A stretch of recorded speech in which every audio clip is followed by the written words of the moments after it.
Good evening to everyone.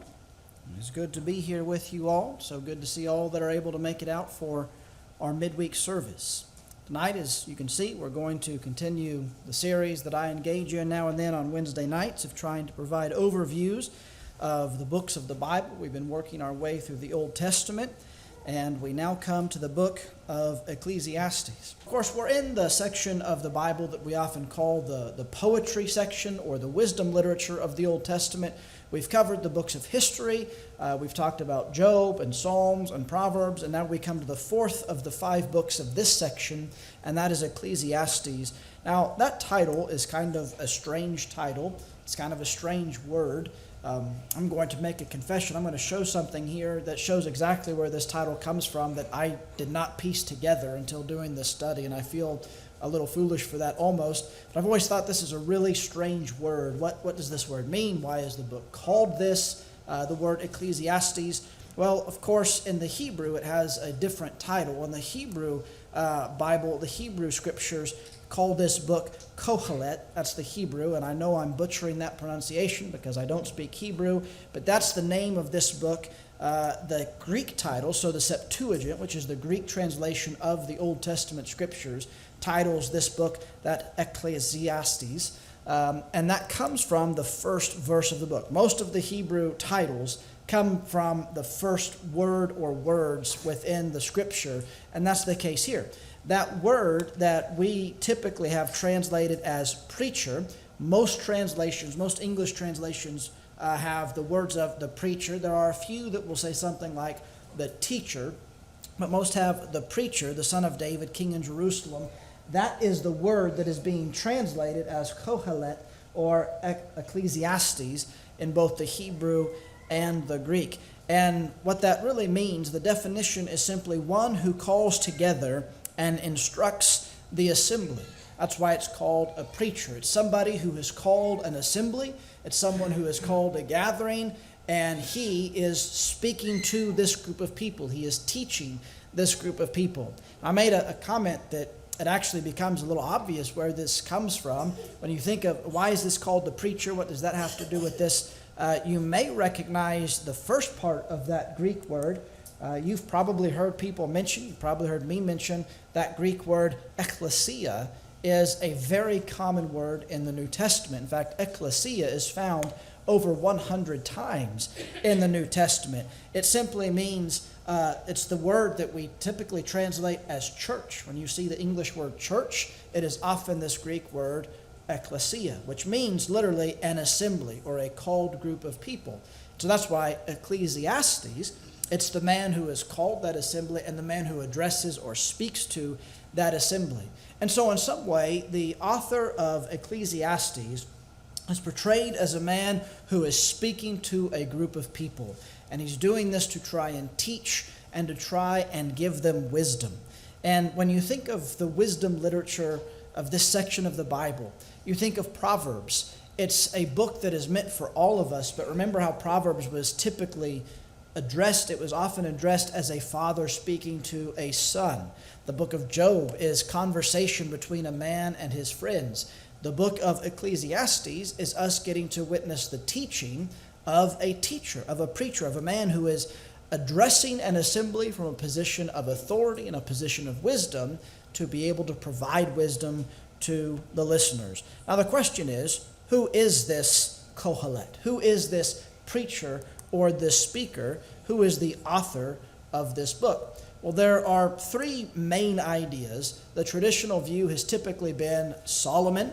Others believe that perhaps it is some later king in the Davidic line. Others believe that this is actually a fictitious voice. And now I know that one may sound surprising, and there are a lot of liberal scholars out there that about every book in the Bible, they'll say this was some other author that was claiming falsely claiming to be this person. But when people talk about a fictitious voice in Ecclesiastes, that's not really what they're doing.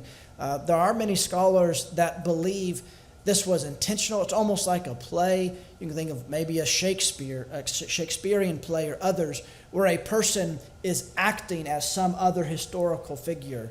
But all of us in the audience know this is not actually them speaking. They are using this historical figure as a voice to get the purpose across.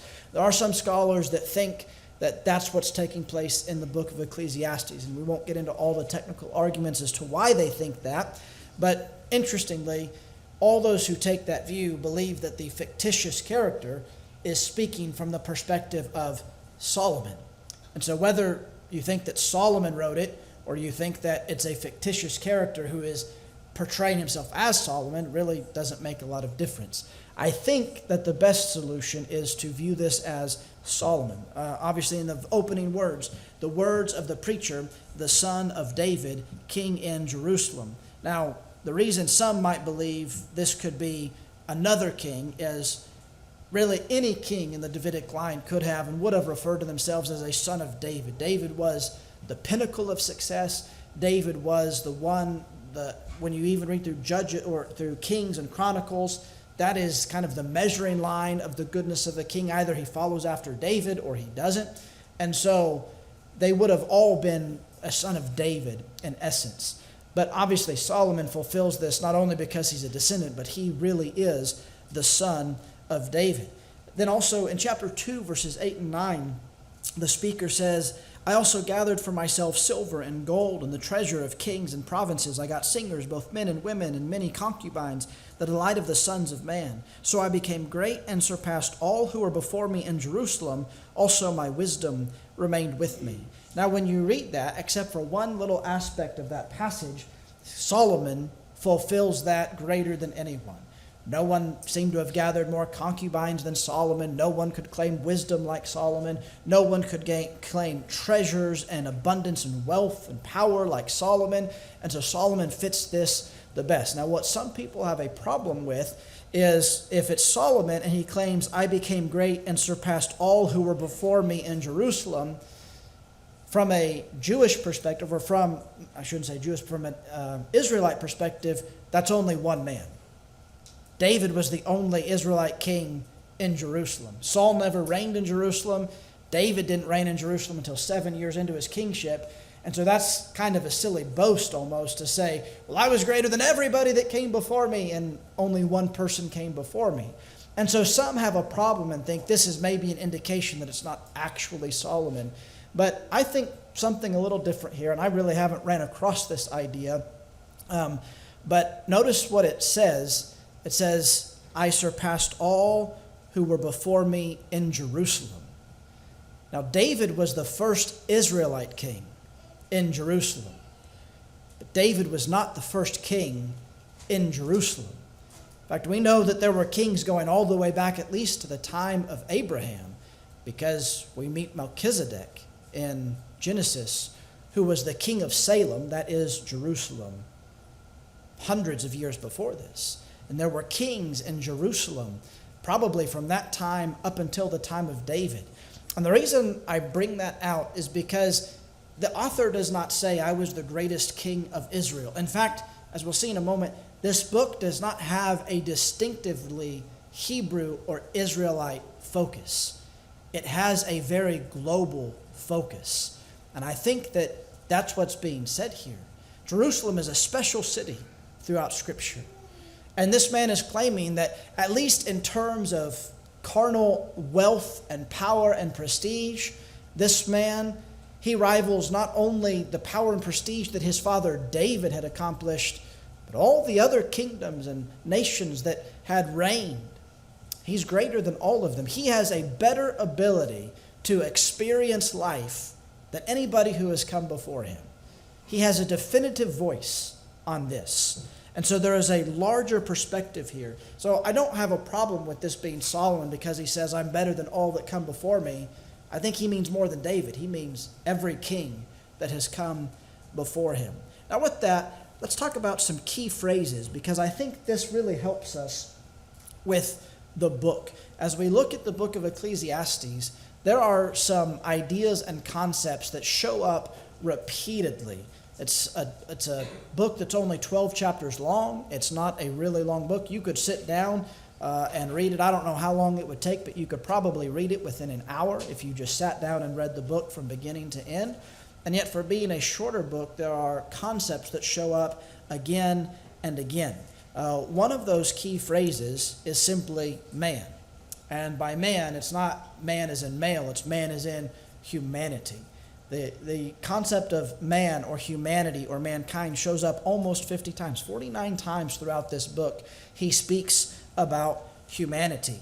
And this really gets at, as we'll talk about in a moment, what this book is about. It is a book about life. It is a book about what it means to be human. What is the purpose and the meaning of our existence? What does it mean to be a human? That is a huge question. Jonathan, when he was here over last week and he talked about some of those key questions that religions try and answer, of course, he focused a lot on identity. Who am I?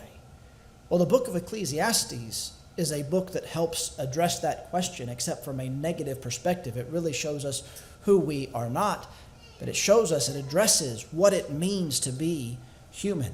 Another key concept is under the sun. This shows up 28 times throughout the book of Ecclesiastes. You'll see again and again the author, the speaker, the preacher talk about life or views or perspectives under the sun. I believe what this means is it describes the various perspectives and experiences of man apart from God. It is how things look to human beings.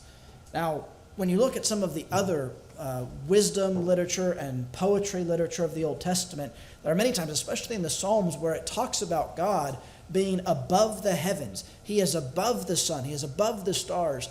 And so when you think of being above and outside of this mortal existence, there is a different perspective that God has that is far greater than our perspective.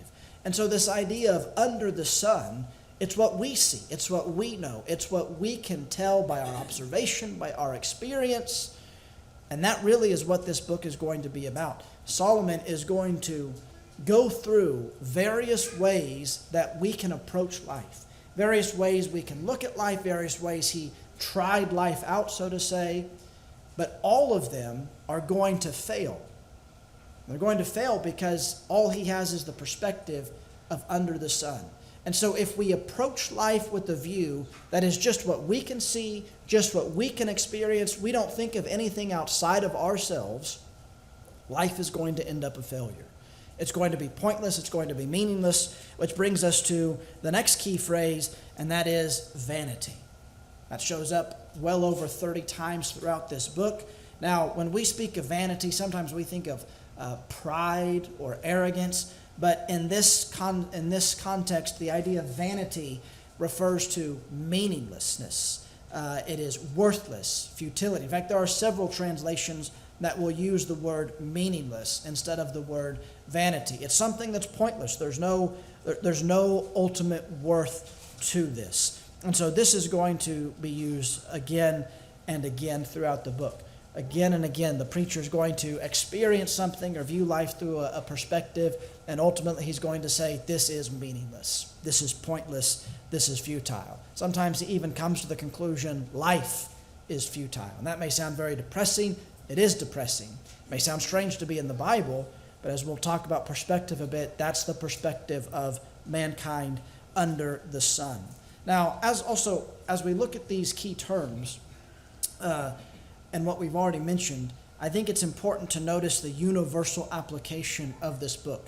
Again, it really does not have, by and large, a Israelite or Hebrew flavor or focus. It seems to be, even as Solomon talks about his experience, he talks about kings.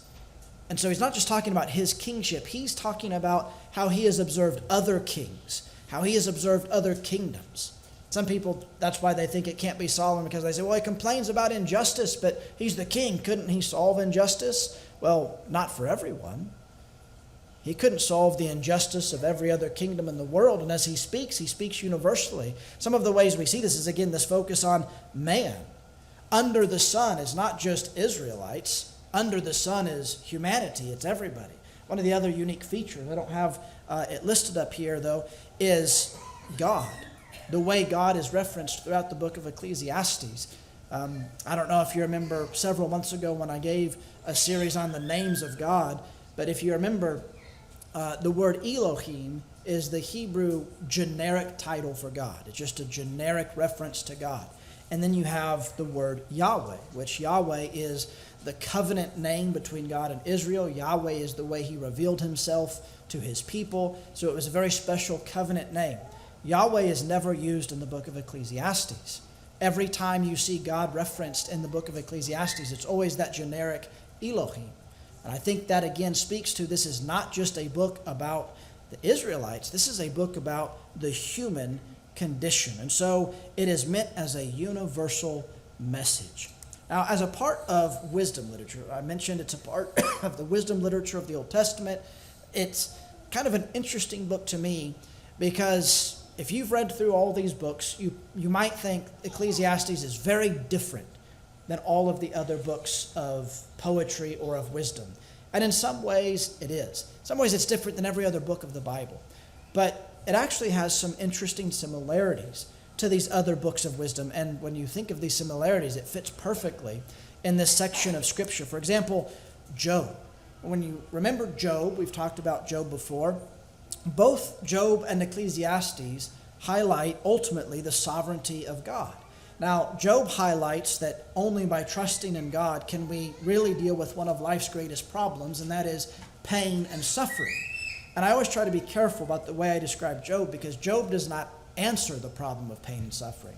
Job does not tell us how to successfully cope with pain and suffering per se. Job really teaches us trust in God no matter what. Even in pain and suffering, we don't know God's ways the way he does.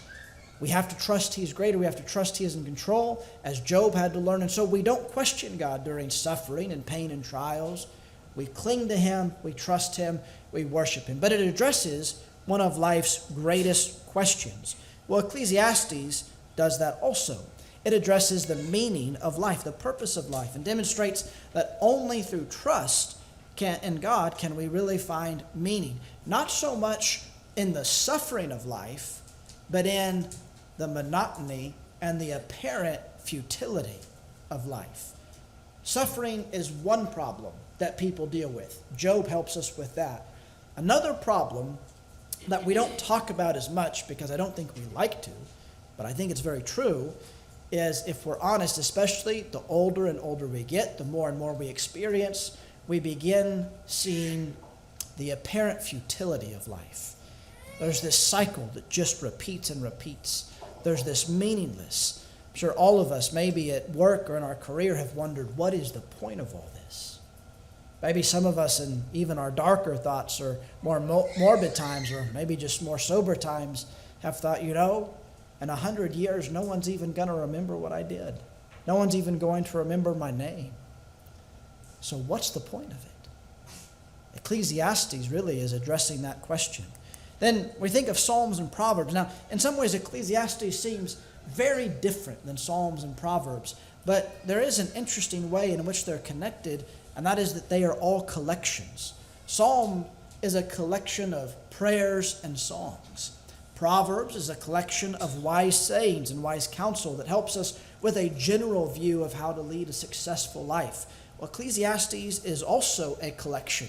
Now, it's written different, so it may not feel that way, but really what it is it is a collection of experiences.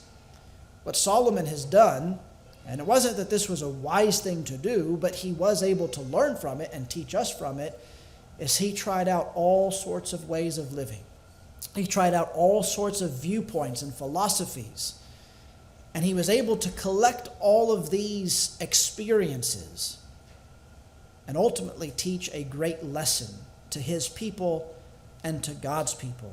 And then the Song of Songs, and I'll explain why I call it Song of Songs when we get to the overview of that. I know typically it's called Song of Solomon. I prefer the title Song of Songs. You'll have to wait for another month or two when we go over that book. But this Song of Songs, it is a treatment of one of life's greatest gifts, one of life's greatest needs, one of life's greatest emotions. It is a book that talks about love and extols the beauty and the wonder of love. Well, Ecclesiastes is not nearly as positive as the book of Song of Songs, but it is a treatment of one of life's greatest questions. The Song of Songs covers one of the greatest gifts and emotions. Ecclesiastes addresses one of the greatest questions. What is our purpose? Now, with that in mind, as we come to the book of Ecclesiastes, and we think about this book, and we think about its theme and its purpose, I've already mentioned that a little bit. It is about our purpose. It is about what it means to be man. It is about finding fulfillment. But how does it do this? Now, this is where a lot of the question lies. How does it answer this question? And there's a lot of other places in the Scripture that talk about the meaningness of the real meaning of life and how we find fulfillment. But how does Ecclesiastes do this? Well, Ecclesiastes does this in a very strange way, or it would appear very strange. And there's a lot of ideas about this book. I think one of the reasons there's a lot of ideas and interpretations about this book is because there's a lot in this book that, to be honest, isn't right. And what I mean by that is not that the Bible is an error, but that the book is designed to show the error of humanity. Some people try and fit parts of Ecclesiastes into another framework or try and justify a statement here or there. But I think the best ways to look at it, the way one commentator titles this, his title for this book is The Inspired Book of Error. Essentially what this is Ecclesiastes portrays various human perspectives, various human approaches, various human experiences. Now, these are not the right way. And that's what the book is meant to highlight. And that's why we have to be very, very careful with this book. The book is designed, the purpose is to show that human approaches to life and meaning, they fail. And so as we read through this book, we're going to read, or we're not going to read it tonight, but if you read through this book, you're going to read some shocking statements. In fact, you're going to read some things that outright contradict other passages in the Bible. You'll find multiple times the admonition to eat and drink and be merry. You'll think, well, that's not what Paul thought. Paul thought that was the way that we should live if there was no resurrection. But basically, Paul condemns that ideology. So why is it being taught in this book? It's not being taught in this book. It's being shown that that's a way that many people approach life, and it's demonstrating that that is a futile, meaningless existence. And so we have to remember that these things are not being told inaccurately. It's not contradicting the other parts of the Bible. It is teaching, it is exemplifying the human ideology, human perspective. Again, that idea of under the sun, that key phrase, that's the point. Under the sun refers to an earthly perspective. This is a book that shows us what a life without a view of anything that transcends this world looks like. And one of the amazing things about Ecclesiastes is, as Solomon tries all these different ideas and philosophies and experiences, you can find almost every great philosophical movement or approach practiced by Solomon several thousand years ago. There's entire schools of thought and people that build their entire lives around practices that Solomon tried 3,000 years ago and showed why they should be discarded. And so keep that in mind. Don't read Ecclesiastes in a vacuum. It needs to be considered within the greater context of Scripture, and realize that it is intentionally showing the error of human thinking. Now, an outline of Ecclesiastes, this is one that I kind of adapted. I don't know if I'm super happy with this outline, honestly, but this is a way that commonly breaks up the book. The first 11 verses are somewhat of an introduction. It declares the thesis, so to speak, as we're going to see in just a moment. The idea that vanity of vanities, all is vanity. That's the idea of the book. Everything is meaningless. That's declared. The next 6 chapters demonstrate that. Basically, it's the proof. It's okay. Solomon starts off, he says, everything is meaningless. That's a big statement to make. And if someone were to look at you and say, your life is meaningless, you might say, I'm going to need you to give me a little bit more than that. And so Solomon goes on for chapter after chapter saying, well, I've tried this, I've tried that, I've done this, I've done that, and I've had the ability to do all these things, and guess what? It's proven to all be fruitless and meaningless. And then the last section talks about the deliverance from the vanity. Now, the reason I say I borrowed this, and it's not necessarily my favorite outline, but I also haven't come up with a better one per se, is that even these last chapters, 7 through 11, continue to highlight the difficulties. One way I would maybe break this book up is the first 2 verses are the introduction, basically from 1 verse 3 all the way through even part of chapter 12 show the meaninglessness of normal life, and then the last verse of the book is the key. The last verse of the book, it's the answer, and it doesn't give us a lot of detail about the answer. For that, you've got to read the rest of the Bible. This is just showing us the problems with the other views. So let's just go through. We're going to go section by section or chapter by chapter. Let me just remind you, we'll read some sections here and there, but we're not going to get to read a lot for time's sake, so I encourage you to go back and do that. There's a lot of details in these chapters that I'm going to have to gloss over or not even cover, so just keep that in mind as we do an overview. Chapter 1, this really states the thesis of the book, that is vanity of vanities. It's everything is meaningless. Verse 2 says, vanity of vanity, says the preacher, vanity of vanities, all is vanity. What a great way to start the book. Everything's pointless. Everything's meaningless. There is no point to anything. Not really a great reason to want to read on, but that's how the book opens up. That concept, vanity of vanities, that's simply a literary device to be able to show the greatest vanity, like King of Kings or Song of Songs. What is the King of Kings? The King of Kings is the greatest king. So what is the vanity of vanities? What is the greatest vanity? Life. The greatest vanity is that life is meaningless. This is the opening concept of the book of Ecclesiastes. And he begins this in verse 3 of really showing this. And I want to go ahead and read one section here at the opening part. We'll read from verse 3 through 11. After Solomon begins and he says, all is vanity, he paints a picture of life. And this is kind of an overview, much of which will be discussed in detail through the remainder of his book. But he says, what does man gain by all the toil at which he toils under the sun?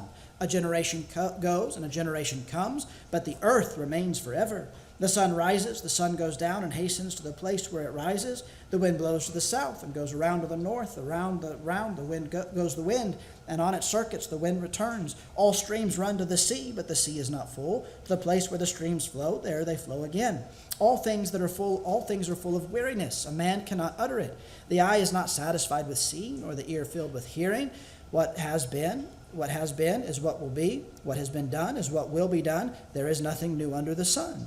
Is there a thing of which it is said, see, this is new? It has been already in the ages before us. There is no remembrance of former things, nor will there be any remembrance of latter things yet to be among those who come after. What's Solomon saying? His thesis is that all is vanity, all is meaningless, because if you just stop and look at the world around us, it's just this machine that just keeps going, it just keeps grinding. He actually has a very scientific look at life. Look at the water. It rains, it fills up the stream beds, they go down into the ocean, and yet somehow the ocean is never full. Because even though mankind didn't understand this process back then, or at least most of them, Solomon may have, and that water evaporates, and it comes into the clouds, and it rains, and goes into the streams, and it fills the ocean, and it just goes on, and it goes on, and it goes on. And the sun rises, and the sun sets, and the sun rises, and the sun sets, and it's just over and over, and there's nothing you can do to stop it. There's nothing you can do to change it. It's how it's always been. It's how it will always be. And it's just this machine. You know, that's the way a lot of people look at life today. You take a look at your naturalist, you take a look at your atheist, your evolutionist. It's just a big machine. There is no soul, there is no spirit. And it's a very depressing worldview. Now, some people like it because then they think they can live however they want. The problem is, those views are going to be looked at in just a moment. But as you just perceive life, if you just look at life without a consideration of anything bigger than this world and what we can see, it's kind of hopeless. It's just this wheel that keeps on turning, and we're just a cog in the machine for a very, very brief while that will ultimately be ground down and forgotten. That's existence without God. Now, then he goes on to think, okay, so how can we make this little moment in time? How can we make our brief time as a cog in the machine mean something? Because for some reason, we human beings want meaning. Unlike the cows and the horses and the birds and the plants that seem to just be okay going through their life and living and dying and being a part of the machine, we want more, don't we? And so man seeks for more. Well, in chapter 2, he looks to pleasure, and he looks to possessions, and he looks to the pursuit of wisdom. He begins trying all these different ways to try and find meaning. He looks to wine.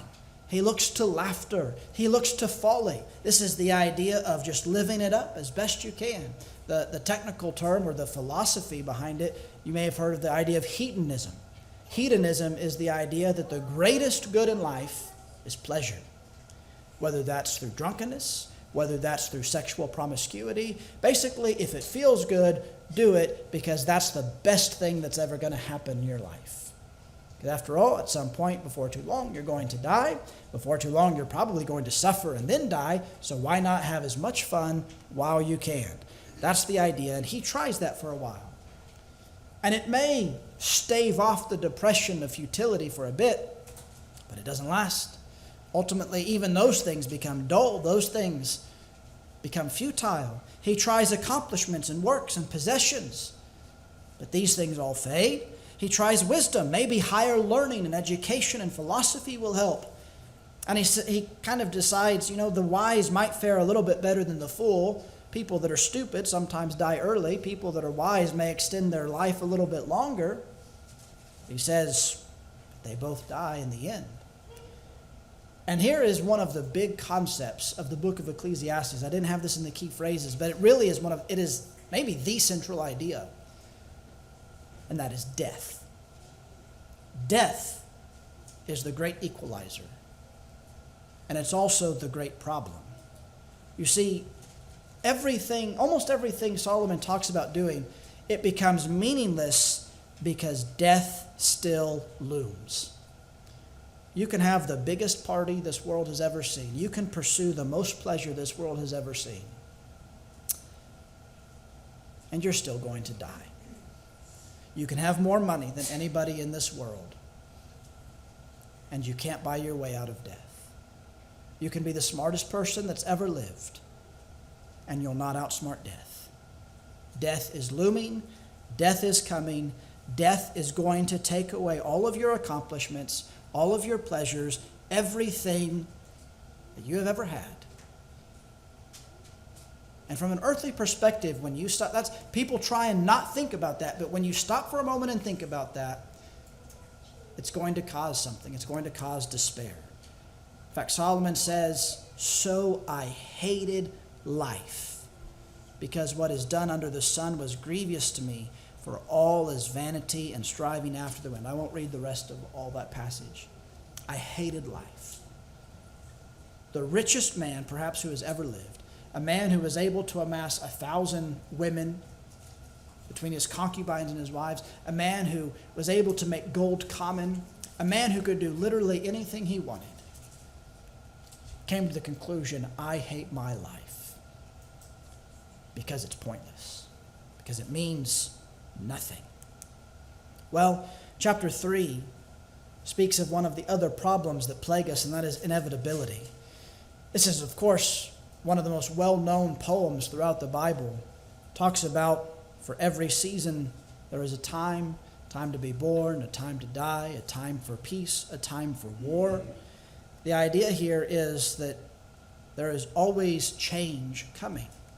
As one person said, living for today is a great motto until tomorrow comes. Live in the moment. That's what the world says. Here's the problem. Moments leave. And we try and do something to make our moments meaningful, and change just happens. I think about that phrase, time for peace and a time for war. You've probably heard politicians say that. I heard Benjamin Netanyahu say that just the other day, speaking about what's going on with Hamas. He said it's a time for war. I think about that in light of course, a lot of people are worried that maybe this is going to amount to World War III. I want you to think about that. I don't know if that's what's going to happen or not, but it seems at least a possibility, a concern. Now, it was 100 years ago more than 100 years ago, World War I was fought. One of the ways that those young men went to battle facing that incredible, devastating war is they called it the war to end all wars. One of the ways those men had the courage to fight that battle is thinking, even if I give my life, maybe this will stop it. Maybe this will stop the bloodshed and the violence. And since that time, hundreds of millions of people have died in this world from war and bloodshed and violence. Because the cycle just keeps repeating. And from an earthly perspective, I don't mean this disrespectfully, that from an earthly perspective, their sacrifices meant nothing. That's life. I know some people find this poem very beautiful. I don't really think Solomon meant it as a beautiful poem. I think he meant it to demonstrate the inevitability of life, how it crushes us. But it does introduce a thought in verse 11. One of these sneak peeks where he gives us a glimmer of hope. I have seen the business that God has given to the children of man to be busy with. He has made everything beautiful in its time. Also, he has put eternity into man's heart, yet so that he cannot find out what God has done from the beginning to the end. I think right there's this one little glimmer of hope. That is the answer. There is more than just this life. The reason you are different than the dogs and the bees and the trees and all of the things in this material universe is because in you, God has placed, as some people say, a God-shaped hole that no experience in this life is going to fill because it's going to take eternity to fill it. It takes God.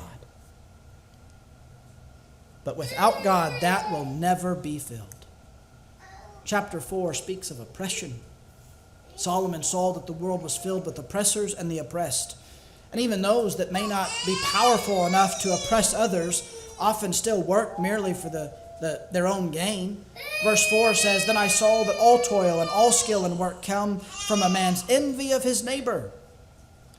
Basically, he says, maybe you're not a king that can enslave populations, but by and large, most people work and toil hard just so that they can be better than their neighbor.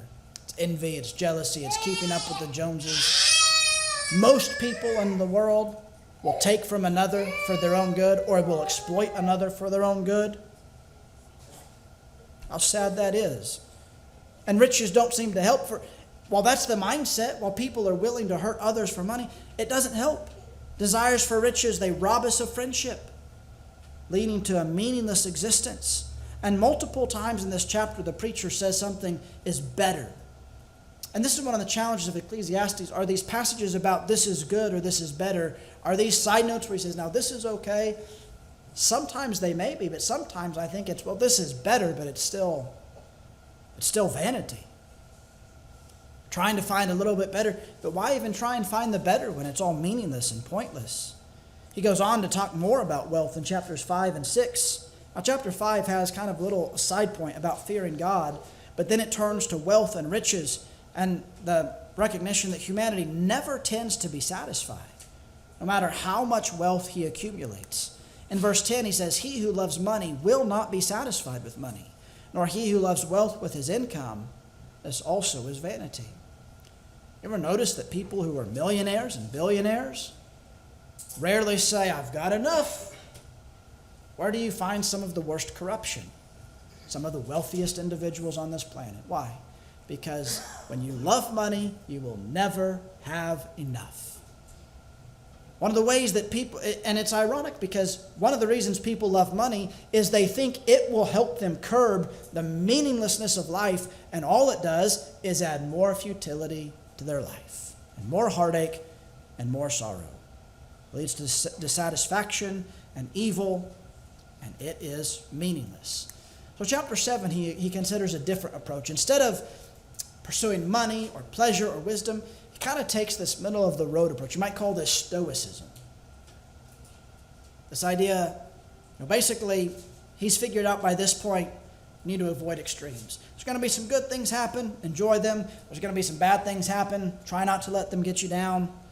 Verse 14, in the day of prosperity be joyful, in the day of adversity consider, God has made the one as well as the other, so that man may not find out anything that will be after him. I believe it's right after this passage where he says, don't be overly righteous. Don't be overly evil. I don't think that is a God-inspired, as in this is the right way. That is a human perspective speaking there. Don't be too good. Righteous people die all the time. Don't be too bad, because you should probably be a decent person, and that may lead you down to more despair. Find the middle of the road. Find some happiness in there. That's the best you can do. Kind of this stoic middle of the road. But the key to remember is this is not the wisdom of God. That is the wisdom of the world. So chapters 8 through 10 kind of talk about some common sense. Kind of like that stoic idea. What's just a general way to help us be somewhat happy through life? Well, maybe just common sense. Watch, learn, try to take advantage where you can. But there's problems even with this idea. Because first of all, no one knows everything.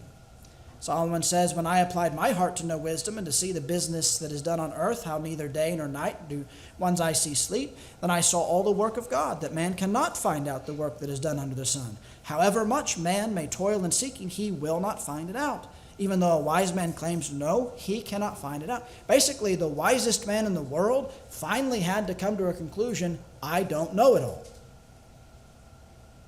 And so if you approach life, well, I'll just do my best to learn and observe, you're going to make mistakes because you can't know it all. You'll fail. Also, there's the problem of death again. It is the same for all, since the same event happens to the righteous and the wicked, to the good and the evil, to the clean and the unclean, to him who sacrifices, him who does not sacrifice. As the good one is, so is the sinner, and he who swears is he who ruins and shuns an oath. This is an evil in all that is done under the sun, that the same event happens to all. Also the hearts of the children of man are full of evil, and madness is in their hearts while they live, and after that they go to the dead. You're going to die. Whether you're good or bad, you're going to die. You make a lot of money, you'll die. You're a pauper, you're going to die. Again, it's the great equalizer. Whatever you do is going to die. And then there's also the problem of chance.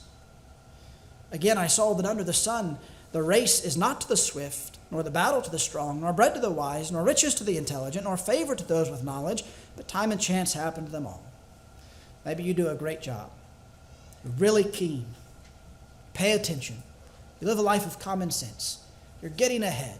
You're being successful. You're finding some pleasure. You're not going to extremes. Everything's going well, and then one day you get hit by a bus and it was all pointless anyway, because accidents happen.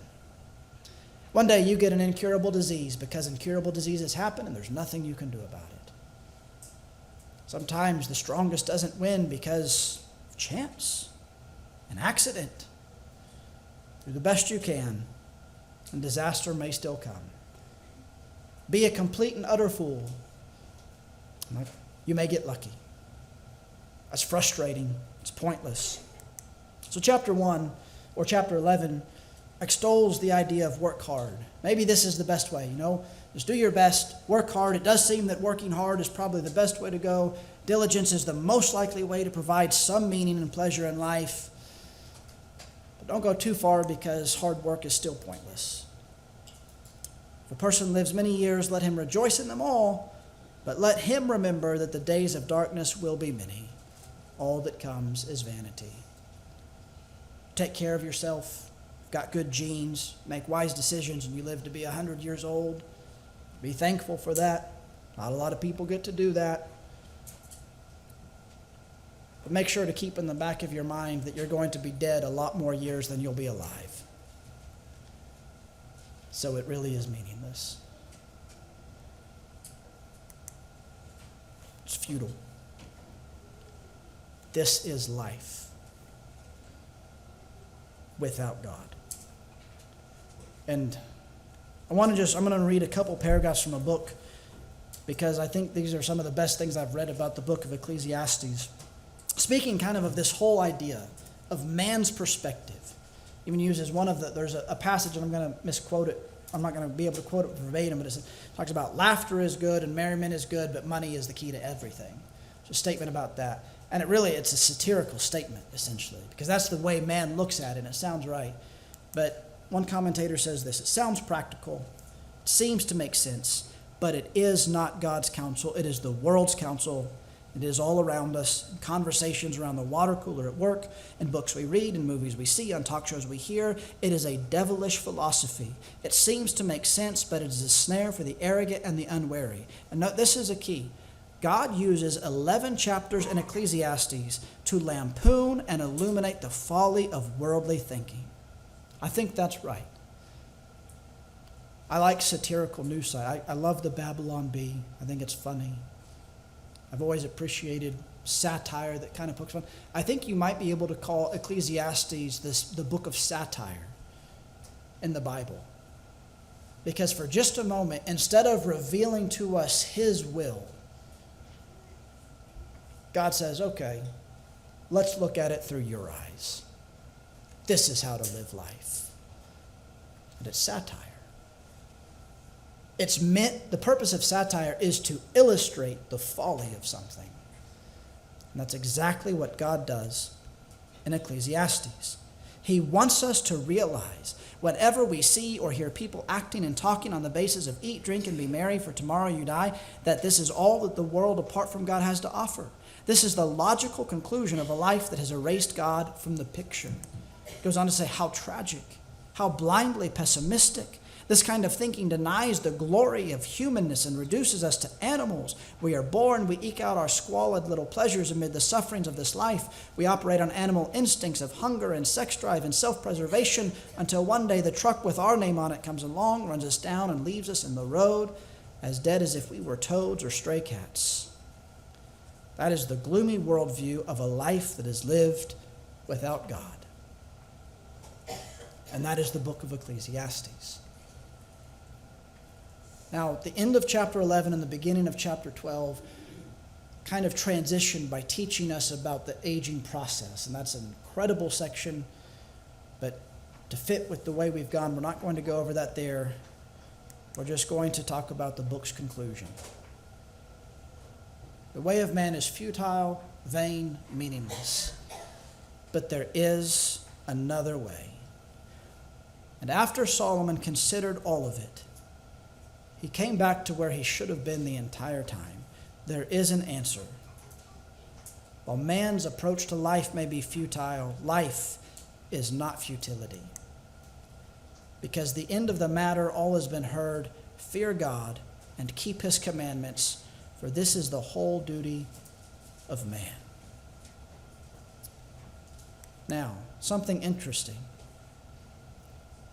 Most translations have that duty of man. But it's not actually in the Hebrew text. A literal rendering could be, for this is the whole of man. It's not just that obedience is our responsibility. It's that fearing God, knowing him, living the way he has revealed to us to live, that is where we find our real meaning. You want your life to count? You want fulfillment in your life? You want something where you can actually enjoy real happiness? There is one way. And it's God's way.